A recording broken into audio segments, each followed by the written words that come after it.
하나님의 말씀은 요한복음 20장 19절부터 29절 말씀을 제가 받들어 읽겠습니다.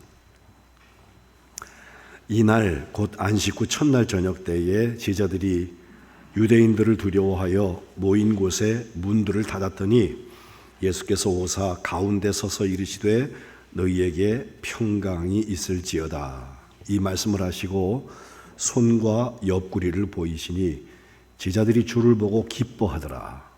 예수께서 또 이르시되 너희에게 평강이 있을지어다. 아버지께서 나를 보내신 것 같이 나도 너희를 보내노라.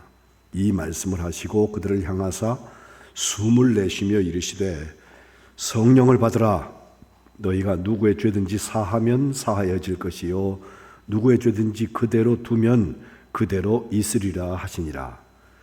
12 제자 중에 하나로서 디두모라 불리는 도마는 예수께서 오셨을 때에 함께 있지 아니한지라.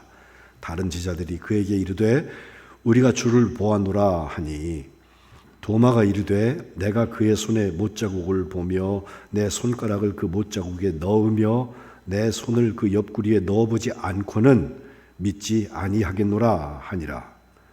여드레를 지나서 제자들이 다시 집 안에 있을 때에 도마도 함께 있고 문들이 닫혔는데 예수께서 오사 가운데 서서 이르시되 너희에게 평강이 있을지어다 하시고 도마에게 이르시되 네 손가락을 이리 내밀어 내 손을 보고 네 손을 내밀어 내 옆구리에 넣어보라.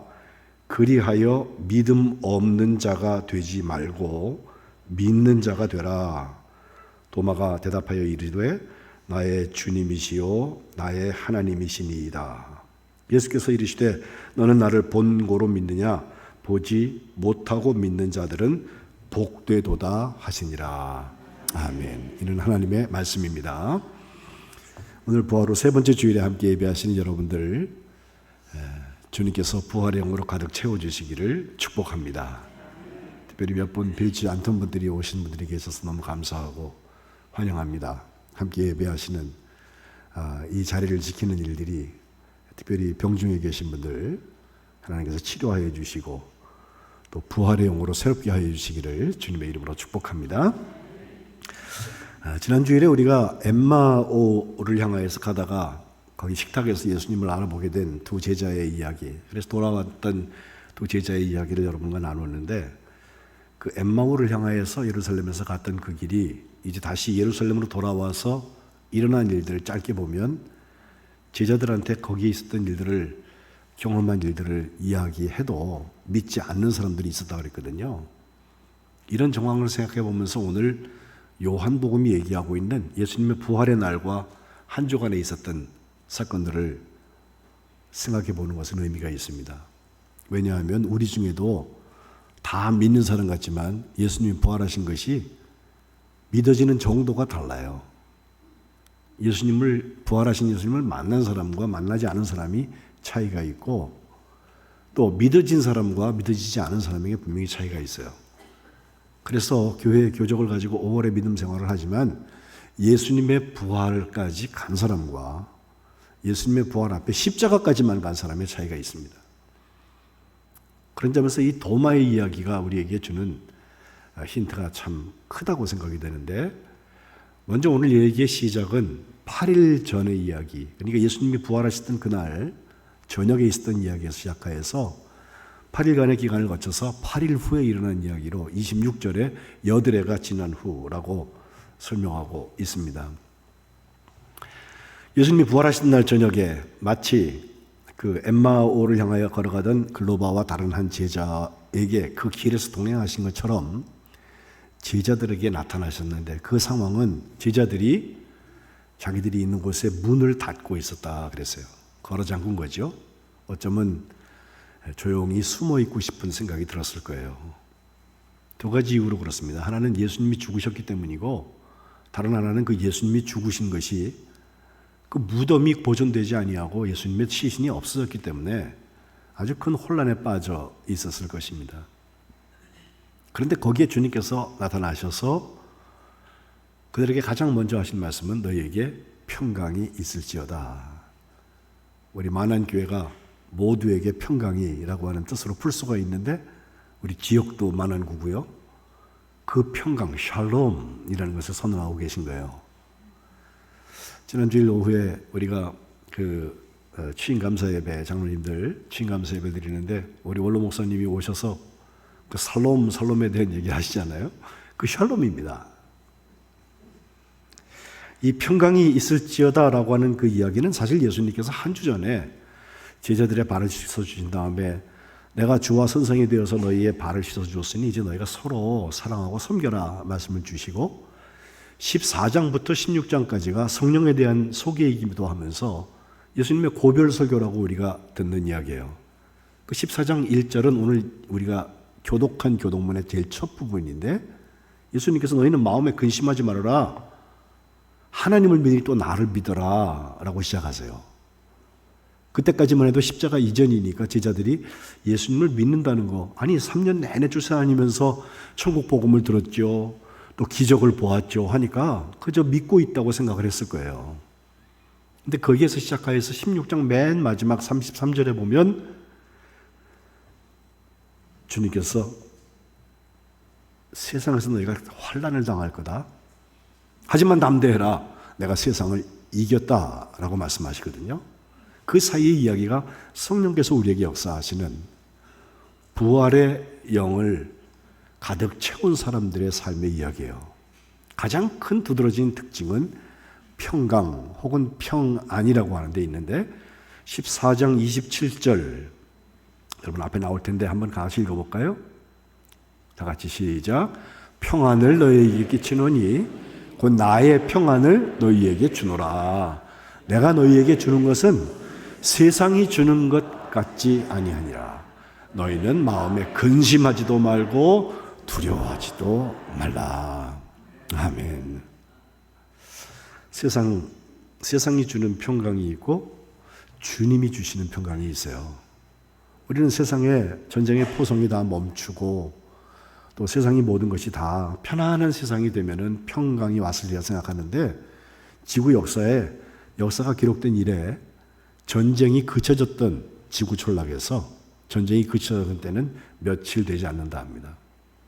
지금도 여기저기서 살상이 일어나고 있고 그런데 그 며칠 동안 전쟁이 안 일어난 그 때에도 사람들에게 정말 평안이 왔을까? 그렇지 않은 거예요. 주님께서 주시는 평안이 세상이 주는 평안과 분명히 다른 것은 세상이 줄 수도 없고 알 수도 없는 평강이라고 우리가 노래하는데 그 평강을 통하여서 부활의 역사가 나타나기 때문에 그렇습니다. 다시 사는 거예요. 이 이야기를 하시면서 오늘 본문 20절로 돌아가 보면 주님께서 손과 옆구리를 보여주셨어요.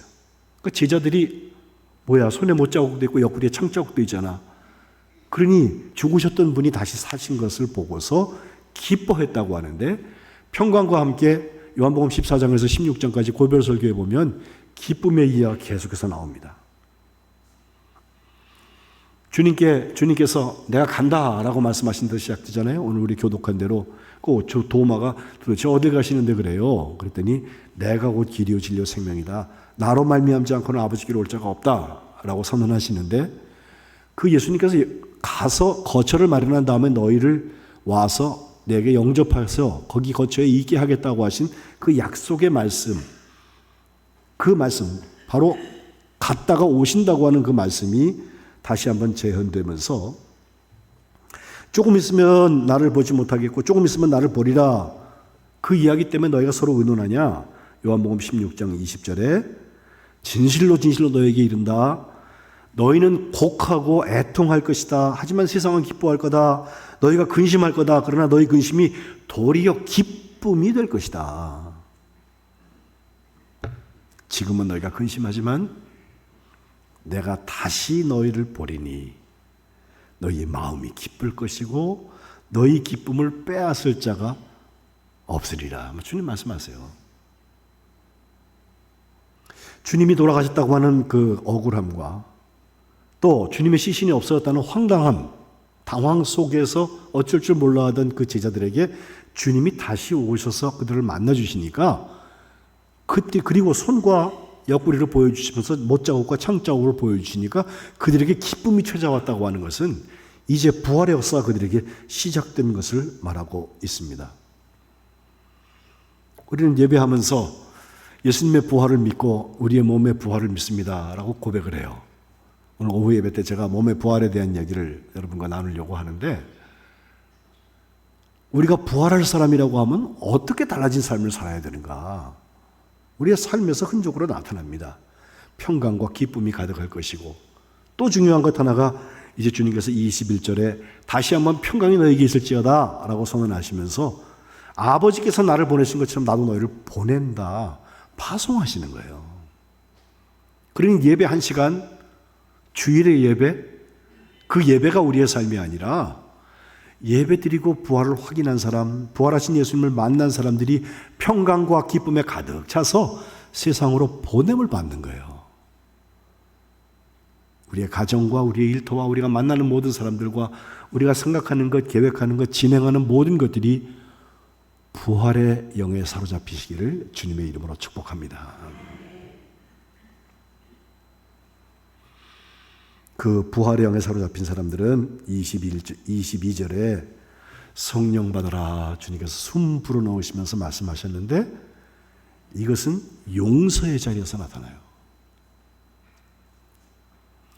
죽기 전에는 우리가 용서를 못하는 사건들이 있어요. 죽은 다음에는 용서할 수 있어요. 용서 안 해도 별 수 없어요. 죽은 다음에 우리가 부활했다면, 부활하신 주님을 우리가 만났다면 누구의 죄든지 용서하면 용서해 줄 것이고 누구의 죄든지 그대로 두면 그대로 있을 것이다. 이건 우리가 죄를 용서하는 권세를 가졌다는 뜻이 아니라 용서하라는 거예요. 주님이 우리를 용서하셨기 때문에.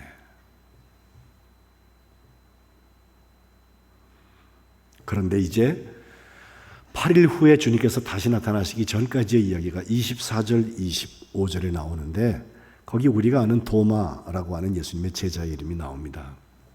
디두모, 쌍둥이라는 뜻인데요. 그 도마가 하필 예수님이 나타났던 그 자리에 없었던 거예요. 여러분, 빈자리를 남겨놓고 천사에게 내 대신 가져 그러지 마세요. 그 자리에 주님께서 나타나실지 어떻게 알아요? 그죠? 주님을 만나는 자리라면 사모하고 기쁨으로 책임감을 가지고 가세요. 예수님이 오셨을 때 함께 하지 아니하였던 그 도마라고 하는 제자에게 어떤 일이 일어났습니까?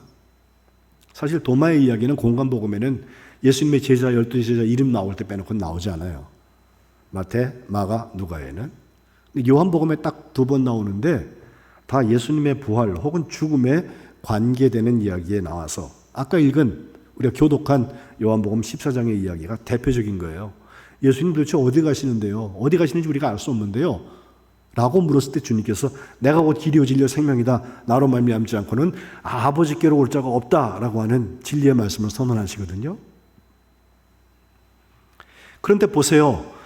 아마 가룟 유다 빼고 도마를 빼고 나머지가 다 있었다면 12제자 중에서 2명 빼니까 10명이 거기 있었을 거예요. 샬롬. 그리고 보여주셔서 기쁨을 누렸던 사람들. 또 보냄을 받아서 8일 동안 살아가는 이 사람들이 10명의 제자와 하필 그 자리에 없었던 도마라고 하는 한 제자 사이에는 너무 큰 차이가 있어요. 아무리 이야기해도, 우리가 주님을 보았다고 얘기해도 이 사람은 내가 보지 않았으니까 믿을 수 없는 거예요. 그런데 제가 교회 목회를 40년 넘게 해보니까 교회 안에 나도 믿는 줄 알고 생각하고 있는 사람들이 많아요. 근데 실제로는 믿지 않는 사람들이 많아요. 당신 정말 부활을 믿는데 그렇게 살 수 있어? 라고 물어보면 그럴 수 없는데요 라고 얘기하면서도 나는 부활을 믿습니다 라고 얘기하거든요. 도마는 적어도 그렇게 이중성을 띈 사람은 아닙니다. 믿겨지지 않는 것을 믿겨지지 않는다고 정직하게 얘기했던 사람이에요. 내가 그의 손에 못자국을 보고 내 손가락을 그 못자국에 넣어보고 내 손을 그 옆구리에 넣어보지 않고는 믿지 않겠다고, 믿을 수 없다고 라고 강변했던 사람입니다. 교회 안에는 이 두 종류의 사람들이 분명히 혼재해요. 예수님의 부활을 경험한 사람과 내 손을 넣어봐야지 내가 믿겠다고 하는 두 종류의 사람들이 교회 안에는 있습니다. 우리는 이미 예수님을 만난 사람들이 훨씬 더 믿음이 좋은 사람이라고 생각하죠. 그 사람들이 해야 될 일이 있어요. 내가 주님을 만났다고. 주님은 죽으시고 끝난 게 아니라 다시 사셨다고. 또 우리를 만나 주셨다고. 여기 오셔서 숨을 내쉬면서 성령 받으라고 하면서 우리를 보내주셨다고. 평강과 기쁨을 회복시켜 주신 분이라고 끊임없이 이야기하는 거예요. 그리고 너는 왜 아직도 못 믿어? 라고 그를 구박하거나 정죄하는 것이 아니라 주님께서 그를 만나 주실 때까지 함께 기다리는 거예요.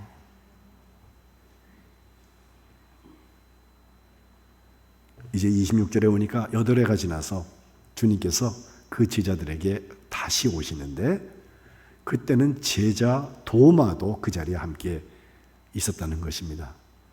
8일 동안 변한 상황이 없고 자기들 사이의 차이 때문에, 믿는 사람과 믿지 않는 사람들의 차이 때문에 어쩌면 보이지 않는 신경전도 하고 있었을 거예요.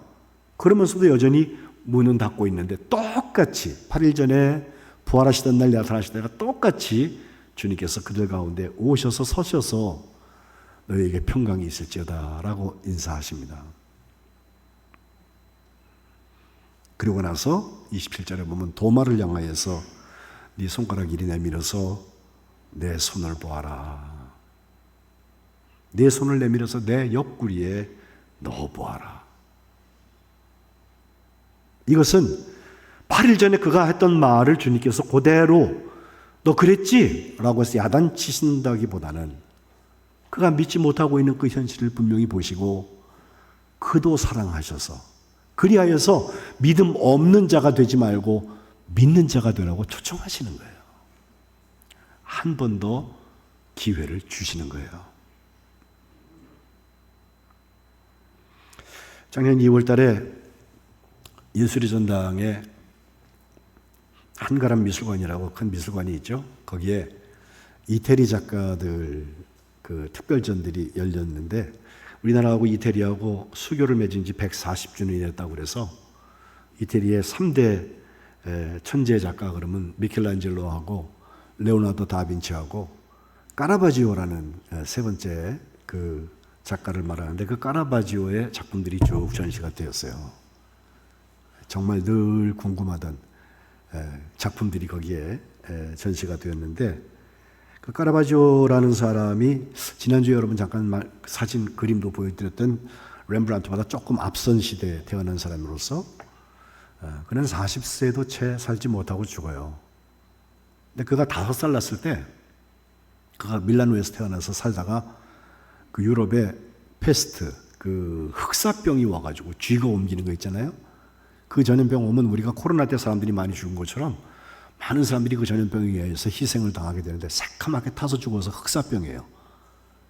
그래서 그 부모님들이 그의 조상들이 있는 할아버지 할머니가 계시는 스페인령의 까라바지오 지역 이름입니다. 그쪽으로 데리고 가서 도피를 갔는데 거기서 그가 6살이 채 되지 않았을 때 자기 아버지하고 할아버지하고 같은 날 돌아갔어요.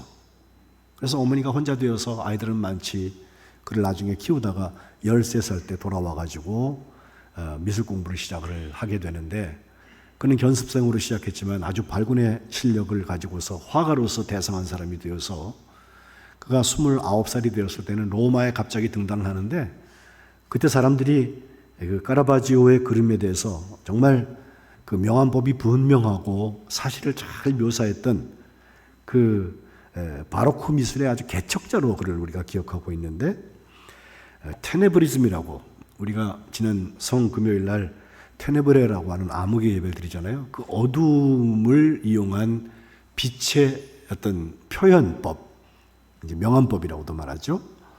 그걸 창시했던 사람으로 보여집니다.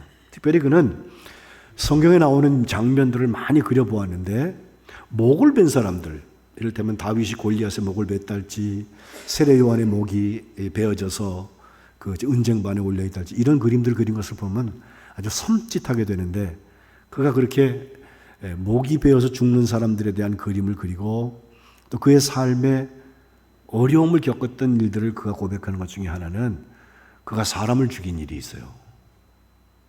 테니스 치다가 말싸움이 커져가지고 그걸 참지 못해갖고 상대 젊은이를 죽이게 되었는데 그것 때문에 그는 사형을 언도받고 어떻게 도망을 가가지고서 도망자의 삶을 살면서 정말 훌륭한 화가인 건 분명하지만 그의 삶에는 그 죄악의 그림자가 있었다는 것입니다.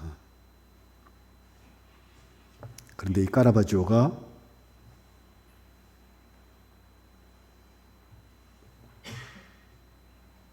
도마의 의심 혹은 도마의 믿지 못함에 대한 그림을 그린 적이 있는데 그림 좀 한번 보여주시죠. 저 카라바지오라는 사람 자화상 자기가 그린 거고요. 그 다음 저 그림입니다. 네 사람이 있죠. 머리가 다이아몬드형으로 되어 있어서 여러분 보시는 왼쪽에 예수님으로 보여지는 분이 계시고 흰 옷 입고 계시고 나머지 세 사람 중에서 앞쪽에 있는 사람이 도마고 뒤에 베드로와 요한일 것이다 라고 추측을 합니다. 근데 저기에 포인트는 도마가 자기의 손을 예수님의 그 창자국에 손을 대고 있는 거예요. 손을 넣어보지 않고는, 손가락을 넣어보지 않고는 내가 믿을 수 없다 라고 말했던 그에게 주님께서 다시 8일 만에 나타나셔서 그의 손을 예수님의 창자국의 손을 닿게 하시는 거예요. 다시 보여주시면 그가 손을 집어넣는 게 아니라 예수님께서 손으로 그의 손목을 꽉 잡고 여기에 갖다 대고 계신 것을 그린 것을 볼 수 있어요. 성경엔 그렇게 나와 있지는 않아요.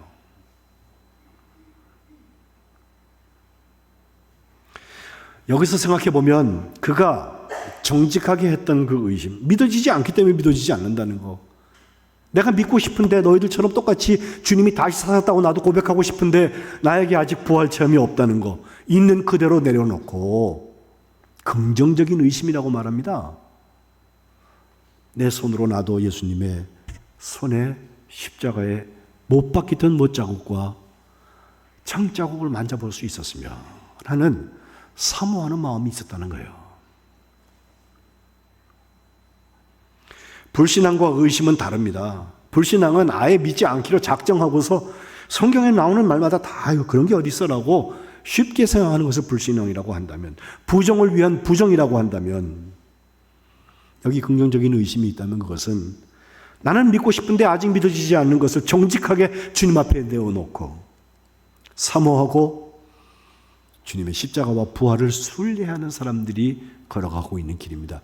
그래서 주님께서 내가 곧 길이요 진리요 생명이라고 말씀하시는 겁니다. 저는 담임 목사가 돼서 이제 목회를 하기 시작할 때 처음 교회였던 봉천교회에서 거기 성회선구사를 이런 선구를 만들어서 사업을 크게 하고 있는 임선지 장로님께서 제게 십자가를 주신 것을 아직까지 들고 있어요. 이 십자가에 보면 여러분이 보시는 반대쪽에 안쪽에 못이 하나 딱 나와 있어요. 나무 못입니다. 그래서 제가 이걸 왜 들고 설교를 하느냐, 손에 꼭 쥐면 예수님의 손에 못자국이 있었을 때 아픔, 그렇게 아프진 않지만 그게 느껴져요. 못자국이 있는 거야.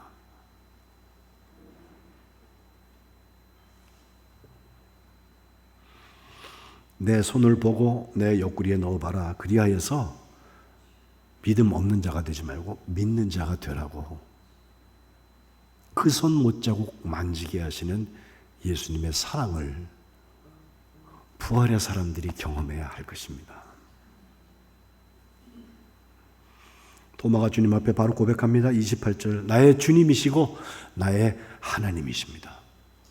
요한복음에 나오는 예수님을 향한 많은 고백 중에서 백미입니다. 나의 주님이시고 나의 하나님이십니다 라고 고백하는 것 속에 주님이 다시 부활하셨습니다. 주님이 나를 사랑하셔서 다시 만나주셨습니다. 내가 이제 주님의 평강과 기쁨 가지고선 파송받겠습니다라고 하는 결심이 다 들어있습니다. 그리고 그는 지금 인구가 세계에서 가장 많은 나라인 인도 땅에 가서 저 남쪽에 그 척박한 곳에 가서 복음을 전하라고 아주 고생을 많이 하고 나중에 거기서 추장의 심기를 건드렸다가 창에 찔려서 순교하게 되는데, 지금도 그 도마의 언덕이고 거기에서 교회가, 큰 교회가 있거든요. 인도의 복음화의 씨앗이 되었다고 하는 거. 우리는 도마를 의심 많은 도마, 믿지 못하는 도마라고 정죄할 일이 아니에요. 그가 부활하신 예수님이 다시 만나주신 이후에 목숨을 내어놓고 예수님의 복음을 전하기 위하여서 부활의 삶을 살았던 것을 우리 만안교회가 기억해야 할 것입니다. 만안교회는 평안 샬롬 하고 끝나는 좀 가볍게 느끼는 교회가 아니었으면 좋겠어요. 진통을 하더라도 진짜 부활하신 예수님을 만나고 그 부활의 영에 사로잡혀서 성령을 받아라. 그리고 용서해라.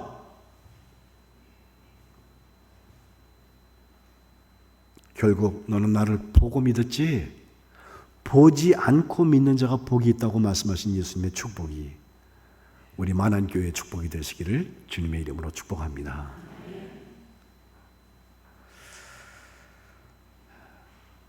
유대인 학살이 자행되던 히틀러 치하에 한 지하실에 유대인들이 몇 명이 숨어 있었습니다. 그리고 전쟁이 끝난 다음에 그들이 있던 자리에 벽에 세 줄 글이 써 있는데 이렇게 쓰여 있습니다. 나는 태양이 빛나고 있지 않다 할지라도 태양이 있는 것을 믿는다. 나는 내가 사랑을 느끼지 못한다 할지라도 사랑이 있는 것을 믿는다. 나는 하나님이 내게 아무 말씀을 하시지 않아도 하나님이 계신 것을 믿는다.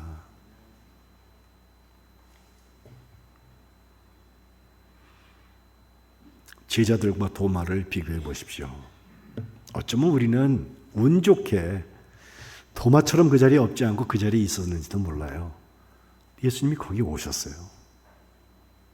옆구리와 손을 보여주셨어요. 내가 그래서 믿게 된 거예요. 그런데 아직도 믿지 못하는 사람이라고 그를 정죄하지 않습니까? 너네 아직 믿음이 그 모양이냐라고. 그는 나름 정직하게 의심이 있는 것처럼 보이더라도 있는 그대로 솔직하게 하고 있는데 그에게 오히려 발걸음을 막는 자리에 서 있지는 않습니까? 그러나 주님은 그를 위하여서도 8일 후에 다시 나타나십니다.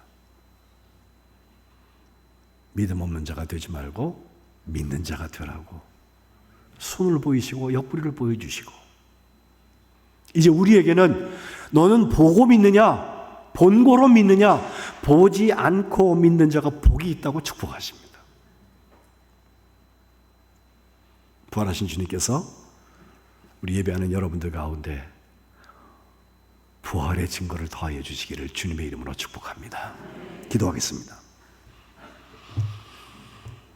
하나님 아버지, 저희들 가운데에도 주님의 부활이 믿어지는 사람이 있고 믿어지지 않는 사람들이 있습니다. 제자들처럼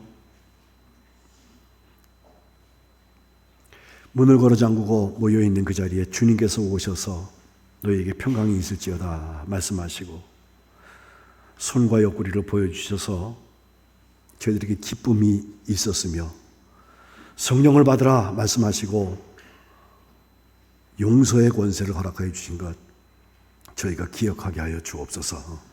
우리 만안교회에는 이 평강의 역사와 주님의 기쁨의 역사와 주님께서 주시는 용서의 역사가 충만한 교회가 되게 하여 주옵소서. 그 자리에 없었기에 믿을 수 없었던 도마, 그러나 정직했던 그를 기억하여 주시고 이들이 혼재하고 있는 자리에 주님께서 오셔서 모두에게 공동의 증거를 허락하여 주시고 이제부터는 믿음 없는 자가 되지 아니하고 믿는 자가 되어서 천국의 영원한 생명과 부활의 주인공들이 다 될 수 있도록 축복하여 주옵소서. 오늘 우리 가운데 부활의 영으로 함께 하시는 예수님의 이름으로 기도드립니다. 아멘.